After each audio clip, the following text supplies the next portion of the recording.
Well, when you talk about subjects that it's impossible to compress into just 10 examples without pissing people off by leaving out their favourite one, this might just be the pinnacle. Despite the fact that today's WWE stars throw as much shade as two kindergartners fighting over a juice box, you're poopy. Well, you've got duty hair. Well, you're a snivelling little suck-up sellout full of suffering succotash song. Terrible. That's terrible. Despite that, in WWE's heyday, there were zingers flying left, right, and centre. Guys like The Rock, Steve Austin, Chris Jericho, Jerry Lawler could have a 10 list all to themselves, the Rudy Poo, Whisker Biscuit, Punk Jabroni, Candy Ass SOBs. I'm Adam from WhatCulture.com, and here are the 10 best wrestling insults ever. Number 10, Vince McMahon on Shane. The Vinnie Mac Shane feud going into WrestleMania X7 was an absolute fever dream. Drugged mothers, cat fights, stolen companies, women barking like dogs, all the ingredients for a McMahon Sunday, but at the heart of it all was a conflict between father and son fighting to the death, like in Empire Strikes Back, Ang Lee's Hulk, and The Lion King. Yeah, you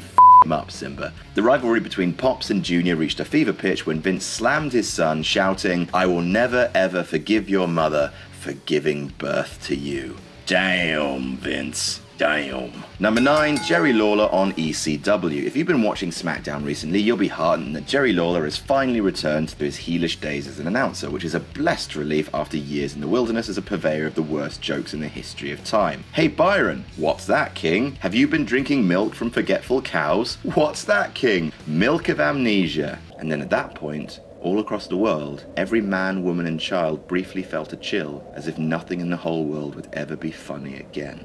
Which is all the more annoying considering that the King used to be hilarious when heel, ripping on everyone from Vince McMahon to Bret Hart's parents. One of his most savage feuds, however, came in 1997 when WWF and ECW had a meta feud. King would call them extremely crappy wrestling and once invaded an ECW show, WrestlePalooza, slamming them with the line, "This bingo hall ought to be built out of toilet paper because there's nothing in it but shit."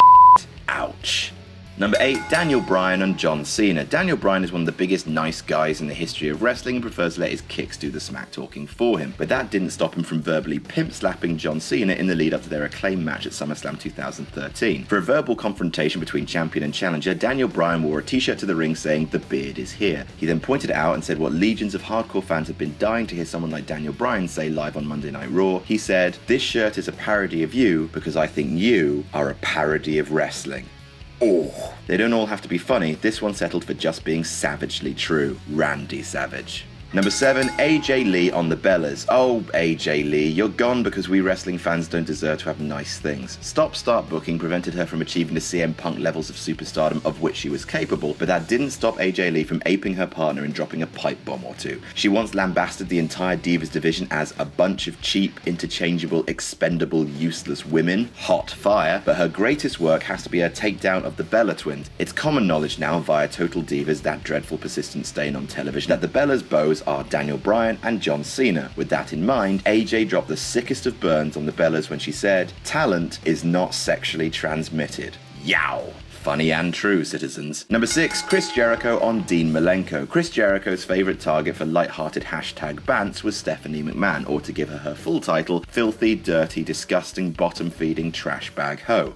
But the Ayatollah of rock and roller had plenty of other targets for his barbs, the most entertaining and cruel being those directed at Dean Malenko during their amazing feud in WCW. Jericho came up with his Man of 1004 Holds promo in this feud, then he went after Malenko's dead father, ow. While Malenko was off screen for a few months, Jericho just kept chipping and chipping away at him, at one point questioning whether his mother had always been faithful to his father, saying, "Isn't it weird how your brother and your father look nothing alike?" Well, that is uncomfortable, and also hilarious, and also brilliant. Number 5, Steve Austin on Bret Hart. Steve Austin was and still remains one of the biggest draws in the history of wrestling, and he invented beer, so good for him. One of the reasons for his popularity was his ability to cut vicious promos on his opponents in that low Texan drawl, and few opponents, save Vince and Triple H, the Wonder Twins, saw as much of the rattlesnake's venom as Bret Hart. In a feud that truly put Austin on the map, he didn't hold back, and one of his most famous insults of all time, he cut on Raw in an interview with old pal Brian Pillman saying, "If you put the letter S in front of Hitman, you have my exact opinion of Bret Hart." Say what?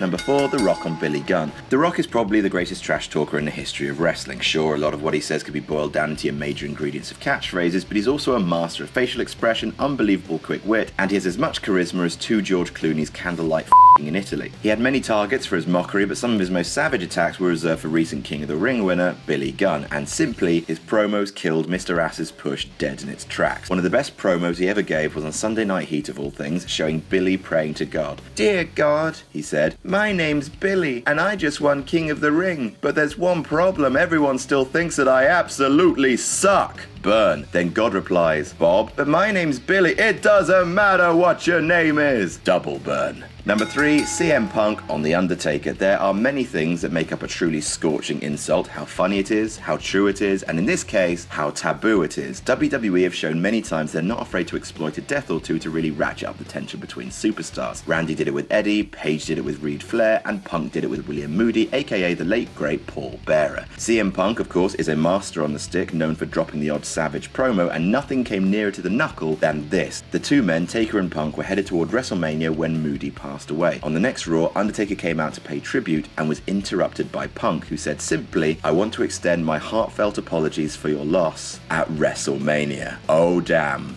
Oh double dog damn. Number 2, Paul Heyman on JBL. When talking about masters of the microphone, look no further than the amazing Paulrus. He's just the best. He's the best one at saying the words. And at no time did Heyman receive more hero worship than at the WWE ECW One Night Stand pay-per-view in 2005. Yes, I know, shut up, we talk about this pay-per-view all the time. Hey, did you know that JBL beat up the Blue Meanie for real at this event? Waka waka. Anyway, it turns out that's not the only thing involving JBL. The big Texas bastard had made a habit of ridiculing Heyman and his time as a promoter, so in the eyes of the world or on ECW, Paulrus got his revenge. Towards the end of the show, he took to the ring for a blistering work shoot promo on WWE, running down Edge, Bischoff, and finally Jables. He said, "Since you want to shoot, cowboy, the only reason you were WWE champion for a year is because Triple H didn't want to work Tuesdays."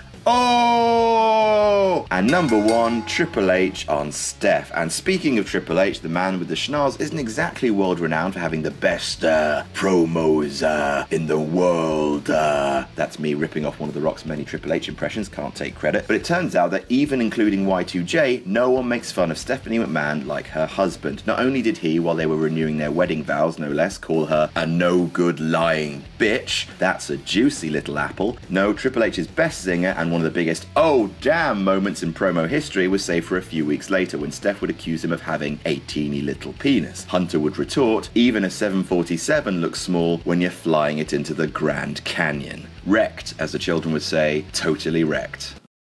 I'm 28 years old. And that's our list. Did we miss any out? Tell us about it in the comments, and don't forget to like, share and subscribe. You can follow me on Twitter here. I'm Adam from WhatCulture.com, and I'll see you soon.